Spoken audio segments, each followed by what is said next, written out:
weather, which is in the upper 80s. Hurricane season, we're in the peak of it and things continue to run very active. Hurricane Fiona is our first major hurricane of the season. It's currently a Category 3 as of the 4 a.m. advisory, sitting right near the Grand Turk Island, producing wind gusts over 100 mile per hour on the island, moving north-northwest, got more of a northerly movement, and that's going to continue. Also forecasting this to become a Category 4 maybe later today, moving north and then starting to move more northeast as it approaches Bermuda, which is right here by around Thursday night into Friday morning. Don't think it's going to be a direct landfall in Bermuda, but we'll be on the eastern side of the storm on that island nation, producing some tropical storm, maybe hurricane conditions if it gets close enough. Then it moves to the north, Newfoundland, as we go into the weekend, getting a pretty big storm as well. So this is going to impact some land, just no mainland areas in the United States.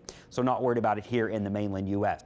Now deeper in the tropics, little subtropical storm trying to spin up. Maybe that gets the name Gaston, or maybe this one gets the name Gaston. It'll be a race. After Gaston is Hermine. So we could have two name systems here eventually. Now, of course, we're going to be watching this one, and this wave is still way out here. This is no immediate threat. We have no tropical threats to the Gulf Coast region through at least the next about 7 days. Now, next week, the end of September, beginning of October, maybe something we need to keep an eye on. It's looking pretty healthy this morning. It's going to be moving west, and here's a little preliminary timeline on it. By Thursday into Friday, getting into the Caribbean, so the end of this work week could have a system in the Caribbean here, passing mainly south of the Greater Antilles Islands, and then this weekend, maybe approaching the Jamaica area. Now, keep in mind, that's through about the next 5 to 7 days, and when you're looking at model accuracy, we're pretty confident once you get out towards around 5 to 7 days. Now, beyond 7 days, you're pushing it. And a lot of these models maybe you've been seeing on social media that do show something in the Gulf of Mexico. While it's a possibility,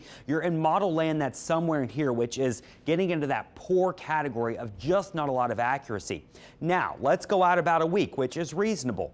Our models, our big models, the GFS and the Euro, they're very aggressive on developing, and this is what's got us perked up on this thing thinking, well, we need to watch it because they both show similar scenarios, which is somewhat rare when you've got something coming together this far out. They both show a system entering the Caribbean Thursday into Friday.